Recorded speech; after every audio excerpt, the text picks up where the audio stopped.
और जो ये भटकाव पूरी दुनिया के स्तर पर आया है उसको एक नया रास्ता मिले। लोग कवि हैं, एक कल्पना करते हैं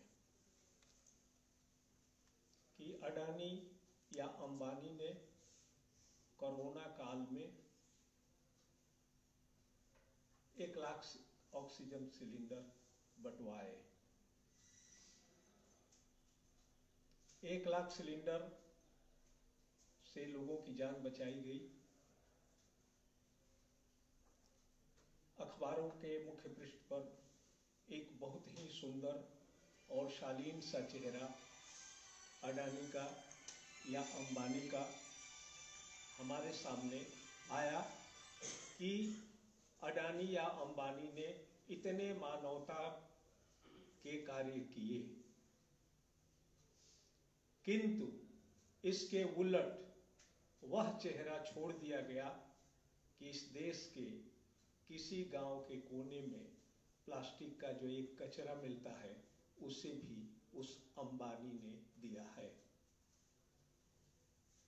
एक महत्वपूर्ण चीज को ढक करके दूसरी महत्वपूर्ण चीजों को उभारना हमारे मीडिया की या हमारे समानांतर जो एक लेखन चल रहा है उस लेखन में उसकी कमियों को छुपा देना, उसकी अच्छाइयों को उभारना, यह नाटक पूरी दुनिया में चल रहा है। और पहली बार नहीं, कविता उस ऑक्सीजन के सिलेंडर के पास नहीं जाकर के उसके पीछे एक जो परिदृश्य खड़ा करती है, जो पूरे देश में जहां प्लास्टिक की भरमार है, कविता उस को भी सामने ले आती है। यह बात मैं खुद नहीं कह रहा हूं, यह बात इस संकलन में तिमिर में ज्योति जैसे का जो भूमिका इन्होंने लिखी है, और भूमिका में एक विदेशी लेखक का हवाला देते हुए उन्होंने कहा है कि अगर आप सावधान नहीं रहेंगे तो अखबार आपको उन लोगों से नफरत करना सिखा देगा जिनका उत्पीड़न किया जा रहा है, और उन लोगों से प्यार करना सिखा देगा जो उत्पीड़न कर रहे हैं।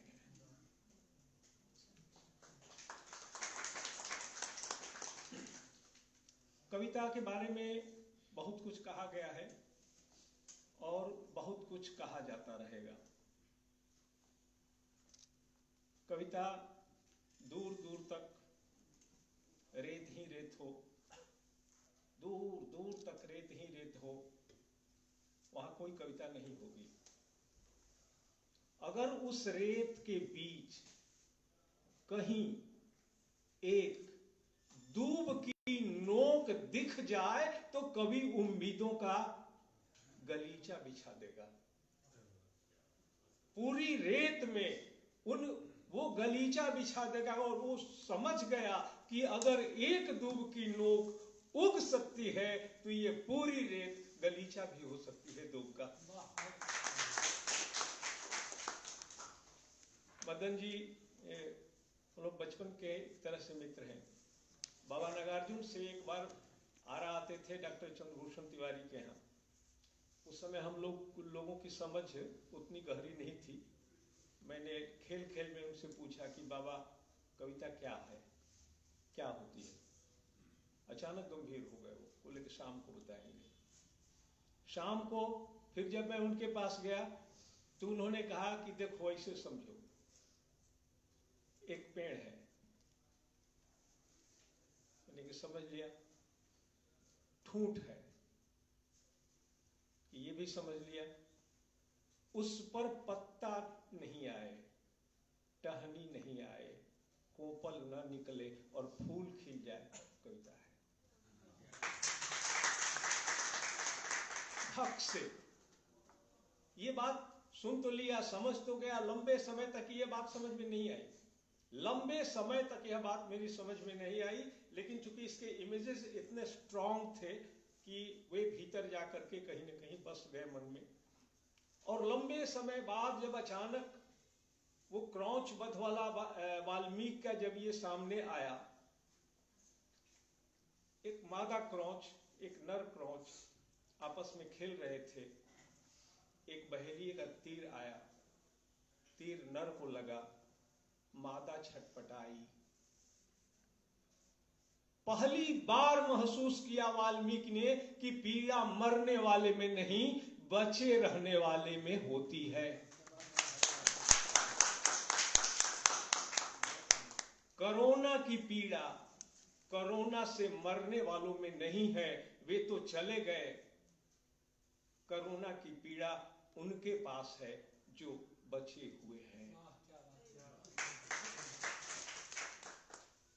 उसके बाद मुड़ता है कवि, वाल्मीकि मुड़ते हैं, व्याधा को देखते हैं और श्राप देते हैं कि जा तुम्हें कभी यश नहीं मिलेगा।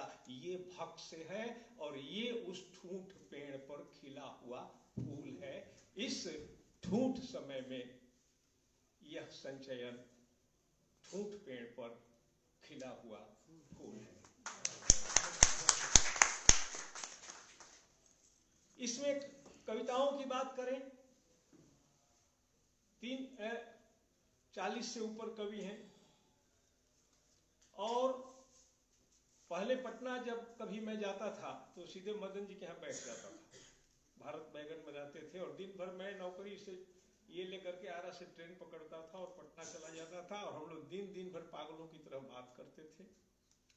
और कोई नया संकलन आता था तो हम लोग सीधे वहां से साथ में राजकमल जाते थे, संकलन खरीद करके लाते थे। पैसा अधिकांश तो वहीं देते थे, मेरा भी।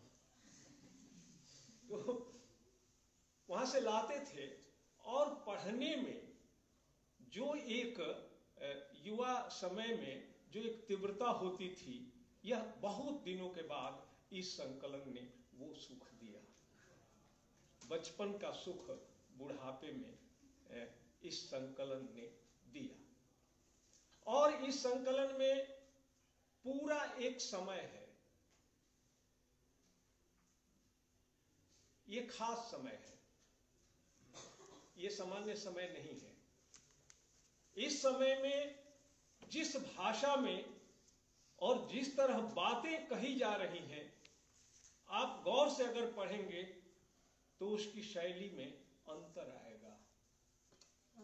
प्रेम की बहुत सारी कविताएं दुनिया में लिखी गई हैं, बहुत सारी कविताएं लिखी गई, इतनी कि आप पढ़ नहीं सकते। अलग अलग अनुभूतियों से प्रेम पर चर्चा की गई है। लेकिन मदन कश्यप जब लिखते हैं अपनी कविता चाहता हूं मैं कि तुम्हारे प्रशस्त कटि प्रदेश को बाहों में समेटे हुए सो जाना चाहता हूं चीर निद्रा में। चाहता हूं कि मौत आए तो इतनी चुपचाप आए कि तुम बालों में उंगलियां फिराती रहो और कुछ काफी देर तक तुम्हें पता ही न चले कि मैं जा चुका हूं। मरने के बाद भी मुझे इस तरह छूना, मरने के बाद भी मुझे इस तरह छूना, ऐसे ही पलके झुकाकर शर्माना, मुंह फेर कर मुस्कुराना। चाहता हूं मेरा सब कुछ तुम्हें मिल जाए कि मृत्यु को कुछ मिले ही नहीं। फॉर्म के लेवल पर ये पूरी पीड़ा की दहशत चारों ओर फैल चुकी है, कभी उसमें नहीं जाता।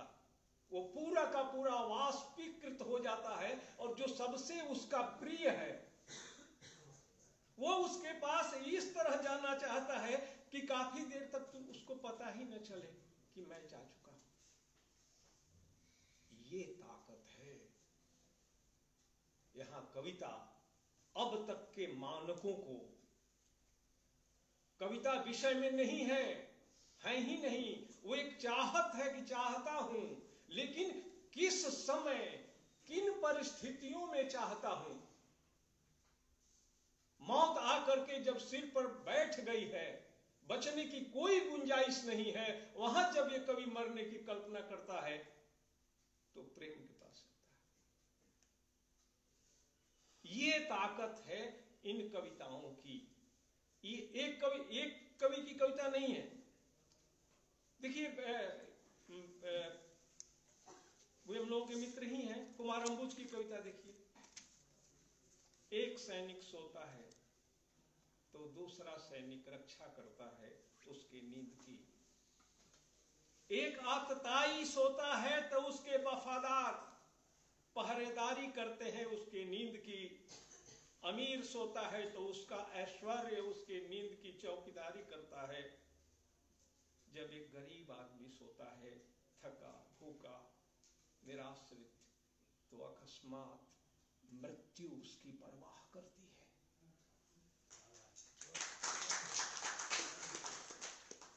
व्याख्या करने का कविताएं अपनी खुद व्याख्या कर रही हैं और खुद समझा रही हैं कि ये कविताएं किन मन स्थितियों में और किस तरह लिखी गई हैं। आप इनकी हरिश्चंद्र पांडे की कविता ऐसे दारुण समय में, राजेश जोशी सीधा सीधा एक कवि कहता है कि यह दुनिया रहने के काबिल नहीं रही, यह दुनिया रहने के काबिल जगह नहीं रही। इसने अपने उन तमाम जंगलों को बर्बाद कर दिया जिस पर लिखे गए महाकाव्य के हजारों पन्ने, काट काट कर बौना कर डाला सारे पहाड़ों को। हमारी आवाजों को वापस लौटाने वाले खत्म हो गए सारे इको पॉइंट। अब कोई आवाज कहीं से लौट कर नहीं आती। सरोवरों को बांध डाले, बहा दिया सारा पानी, नदियों को बदल दिया नालों में। इसकी हवस है कि खत्म होने का नाम ही नहीं ले रही। यह पूरे तौर पर कविता किसी के पास ले जाती है, किसी को सामने खड़ा करती है। और जब आप पूरी तरह से इस एक ऐसे समय में प्रवेश कर जाते हैं, स्वप्निल श्रीवास्तव की भी कविता है, अन्य कई मित्रों की कविता है, और वहां आपके सामने कचकचिया भी है। ये जो शेड्स मैं दिखा रहा हूं, मृत्यु से बढ़कर के कुछ नहीं होता। वो दारुण व्यथा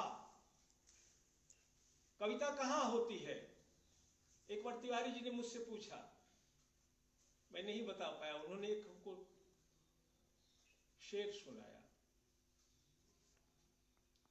बता कि एक पंक्ति मैं बताता हूं, तुम बताओ इसमें कविता कहां है। उन्होंने कहा कि मेहनत कशों ने श्रम के शिकंजे में जब कसा, मेहनत कशों ने श्रम के शिकंजे में जब कसा, घबरा के पत्थरों ने अजंता उगल दिया। तो उन्हें पूछा कि कहां है कविता इस पूरे में? मैं नहीं समझ पाया उस समय कि मेहनत कशों ने श्रम के शिकंजे में कसा और पत्थरों ने अजंता उगल दिया। ये तो कॉज एंड इफेक्ट है, इस तो कविता है ही नहीं। तो कविता कहां है? घबरा कर, घबरा के पत्थरों ने अजंता उगल दिया। अब इन श्रमिकों का मेहनत कशों द्वारा श्रम के शिकंजे में कसा जाना, और कैसे कसा जाना, उस पूरी प्रक्रिया का पता चलता है कि ऐसे कसा, ऐसे कसा, ऐसे कसा कि घबरा के पत्थरों ने अजंता उगल दिया। तो ये पूरा कविता का काम, साहित्य का काम, तीन भूमिकाएं होती है। लुशुन का एक वक्तव्य मैंने बहुत पहले पढ़ा था, तो उसने कहा था कि साहित्य में तीन काम होते हैं। किसी आंदोलन के समय में या इस तरह का कोई समय होता है। एक तो अगर वो पहले का समय होता है तो वो उसकी भूमिका बनाता है, माहौल बनाता है कि इस तरह की चीजें होनी चाहिए। और जब स्थिति एकदम सिर पर आकर के सवार हो जाए तो वह कार्यकर्ता होकर के एक तरह से शामिल हो जाता है। जब वो आंदोलन खत्म हो जाते हैं तो आंदोलन का आलोचक बन जाता है और उसकी सीमाओं का रेखांकित करता है। तो यह किताब इस युद्ध भूमि में आंदोलन के साथ जीवन में शामिल हो जाती है। कुछ और बात मैं कहना चाहता हूं। श्री प्रकाश भाई भी हैं, पदम जी भी हैं, कुछ और बातें मैं कहना चाहता हूं। अमरजीत जी भी और विंध्याचल जी सब नई पीढ़ी के लोग हैं और मैं अपेक्षा रखूंगा कि अभी नहीं लेकिन इस बहस को बढ़ाया जाए।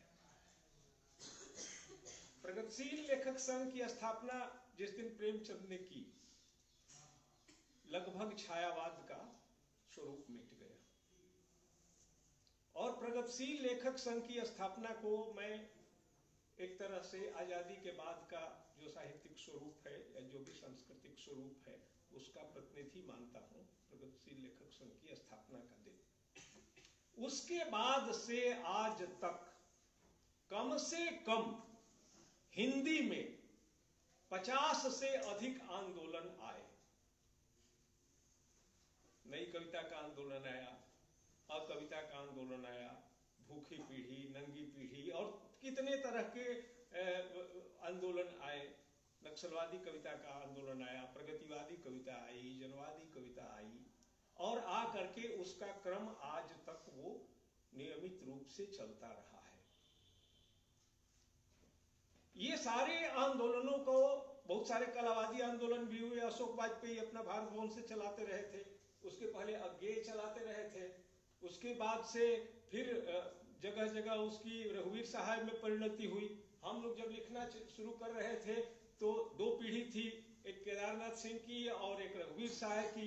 रघुवीर सहाय के प्रतिनिधि असद जैदी, विष्णु नागर, उस तो जो ITO पुल के कवि थे उस तरह के कवि थे, और इधर जो है राजेश जोशी, अरुण कमल और ये पीढ़ी थे। तो इतने सारे आंदोलन हुए इन वर्षों में, लेकिन उस आंदोलन के केंद्र में अगर आप जाने की कोशिश करें या समझने की कोशिश करें, या जो विजेता बनकर के निकला लघु पत्रिकाओं के माध्यम से, लघु पत्रिका आंदोलन की तरह पूरी दुनिया में पसरी, अगर उनको आप एक विजेता मान करके चले तो ये पूरे इस दौर का साहित्य समाज के सबसे आखिरी छोर पर खड़े आदमी के पास जाकर खड़ा हुआ।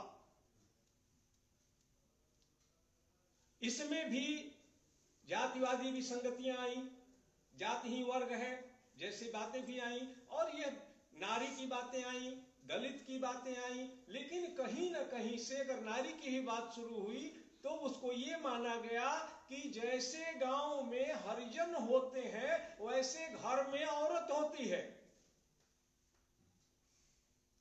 तो समाज के सबसे आखिरी छोर पर खड़ा आदमी आजादी के बाद से आज तक साहित्य के केंद्र में रहा। चाहे उसे आप जनवाद नाम दें, चाहे उसे आप प्रगतिवाद नाम दें, आप कोई भी नाम दें। आप प्रगतिशील लेखक संघ के हैं अरुण कमल और जनवादी लेखक संघ के हैं मान लीजिए आलोक धनवा, कविता पढ़ करके आप नहीं बता सकते कि ये प्रगतिशील कविता है और ये जनवादी कविता है। इसलिए पूरी कविता की प्रवृत्ति को, पूरे साहित्य की प्रवृत्ति को, पूरे काल की प्रवृत्ति को हम ये जानते हैं कि समाज के सबसे आखिरी छोर पर खड़े आदमी के पास वो जाकर के खड़ा होता है और उसके हित में अपना संवाद रचता है। मैं ये बात रेखांकित करना चाहता हूं कि इस समय में जो बदलाव आए हैं, अगर आपको हम 2 मिनट के लिए काल यात्रा में लेकर के चले तो सबसे पहले आप प्रवेश करते हैं वैदिक काल में, जहां प्रकृति ही देवता थी, कोई मनुष्य देवता नहीं था। उसके बाद पहला आक्रमण बुद्ध का होता है अथर्ववेद पर, जिसमें टोना टोटका और सारी चीजें आ गई हैं और आक्रमण होता है अथर्ववेद पर और हार जाता है ऋग्वेद, और दुनिया में पहले व्यक्ति गौतम बुद्ध हैं जो मनुष्य के रूप में देवता बनते हैं। उसके पहले कोई मनुष्य देवता नहीं था, और फिर पूरी दुनिया में मनुष्य के देवता बनने की प्रक्रिया आरंभ हो जाती है। और जब हमारा पुराण काल आता है तो देवता ऐसे नहीं आते, हथियार लेकर के भी आते हैं। कई बार मैं कल्पना करता हूं कि अगर आज राम की उत्पत्ति हो तो कौन सा हथियार उनके पास होगा, और मैं भ्रम में पड़ जाता हूं। उनके साथ ताकत, क्योंकि वो वैदिक काल ब्राह्मण काल था। ब्राह्मण काल, वो ब्राह्मण काल मैं नहीं कहता जात के आधार पर नहीं, क्योंकि व्यास के समय तक तो जात बनी ही नहीं थी। तो वो ब्राह्मण काल था, और यहाँ सत्ता क्षत्रिय के हाथ में आती है और वो ताकतवर बनती है, और वहां राजाओं का विकास होता है। ये विकास पूरा का पूरा आज के 500 साल पहले तक चलता है। जब इंग्लैंड में औद्योगिक क्रांति होती है या फ्रांस में क्रांति होती है, और वहां से सत्ता का स्वरूप बदलता है, और वहां से ये डेमोक्रेसी अलग तरह से भिन्न भिन्न रूप में, फ्रांस की क्रांति में कई उसके अनुभव रहे हैं, उससे निकल करके बनी जगत में आती है। और जब ये बनी जगत में आती है तो ये बनी जगत पहला काम करता है कि ईश्वर को विस्थापित करता है, ताकत को विस्थापित करता है। अब रिवॉल्वर की गोली में जरूरत नहीं है आपको बलम भाग, अगर रिवॉल्वर से गोली चलानी है तो आपको ताकत की जरूरत नहीं है। ताकत की जगह यहां आकर के आपको तकनीक लेती है, ये तकनीक लेती है, और यह तकनीक ईश्वर को विस्थापित करती है। देखिए महामारी आई थी तो ईश्वर कहां था? भूख बढ़ी थी तो आपका ईश्वर कहां था? ये युद्ध हो रहे थे तो ईश्वर कहां था?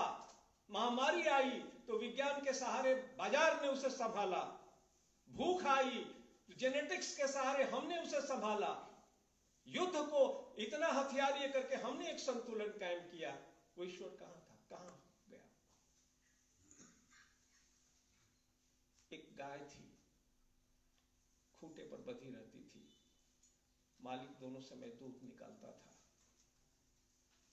उसने खूंटा तोड़ दिया, बाहर निकली, हरा भरा चारागाह था, आगे बढ़ी, एक और चारागाह था, आगे बढ़ी, एक और चारागाह था, और उसके बाद सामने गई तो देखा कि कत्लगाह था। आपने भूख की व्यवस्था तो कर दी, लेकिन उस अन्न में है क्या? क्या खिला रहे हैं आप? आपने बीमारियों की व्यवस्था तो कर दी, लेकिन अस्पताल में जाने पर होता है क्या? आपने इस सारी व्यवस्था को देने के क्रम में हमारा पानी पीने लायक नहीं रहा, हमारी हवा सांस लेने लायक नहीं रही, हमारी धरती फसल देने लायक नहीं रही। हम अभी बनारस में काम कर रहे हैं।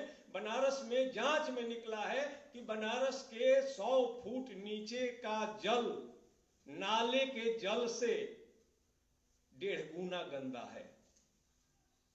बीओडी जांच उसका 00 आना चाहिए। नाले के जल का बीओडी 20 होता है, और बनारस के 100 फुट नीचे का भूजल का 30 है। कहां हमको ला करके पहुंचा दिया। ऐसे में मैं बहुत विनम्रता के साथ ये कहना चाहूंगा कि इस पूरे काल में आर्थिक दृष्टि से, सामाजिक पिछड़ेपन की दृष्टि से, समाज के आखिरी छोर पर खड़ा हुआ जो आदमी था, वह आदमी स्वास्थ्य के दृष्टि से आखिरी छोर पर खड़े आदमी में बदल चुका है। आप अस्पताल में जाकर के कैंसर मरीजों के बारे में आप पता कीजिए, यह जो वो वर्गीय पहचान थी, यहां पहचान का संकट, यहां जीवन का संकट इस जगह पर आकर के पहुंच चुका है। और उस आखिरी छोर पर खड़े आदमी की जगह इस स्वास्थ्य की दृष्टि से आखिरी छोर पर खड़े आदमी ने ले ली है। और जब ये ले लिए, उसके सामने सत्ता थी, लेकिन आज जब स्वास्थ्य की दृष्टि से आखिरी छोर पर खड़े आदमी की हम बात करते हैं तो उसके सामने अडानी और अंबानी होते हैं। मुंबई में एक मुहावरे की तरह हम लोग कहते हैं कि हम लोग सोए हुए थे नदी के किनारे, एक दूसरे को जगाता है, पूछता है क्या दिखाई दे रहा है, तो कहा कि आसमान दिखाई दे रहा है, चांद दिखाई दे रहे हैं, तारे दिखाई दे रहे हैं। कहते कि अरे तुम्हारे रात में जो टेंट लगाकर सोए थे वो टेंट नहीं है, वो नहीं दिख रहा है, वो टेंट हट चुका है और दुश्मन सीधे सामने आने लगे हैं और उनकी पहचान भी स्पष्ट होने लगी है। आजादी के बाद से, जरा बैठ जाइए, बंदी, आजादी के बाद से आज तक जिस कविता के सहारे, जिस साहित्य के सहारे हम चल रहे थे, अब उस धारा को बदलने की जरूरत आ गई है, उसका सौंदर्य बोध तय करने की बात आ गई है। और मुझे लगता है कि इस पुस्तक के साथ, ये तो फूल का एक हिस्सा है, वृक्ष इस और भी शाखे हैं। एक किताब का विमोचन तुरंत ही हुआ और मुझे खुशी है, मैं आह्लादित महसूस करता हूं, यह केंद्र काशी में।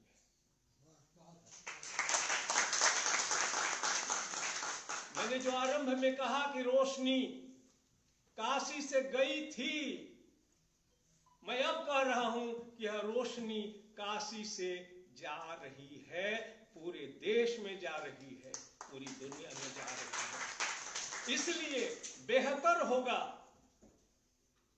कि हम यहां से साहित्य में एक नए प्रस्थान की बात करें।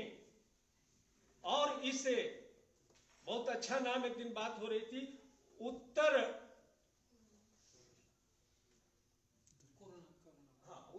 कोरोना काल में एक वैदिक काल की तरह जो उत्तर प्रकृति काल, जो प्रकृतिवाद है, इसे एक उत्तर प्रकृतिवाद के रूप में दर्ज किया जाए।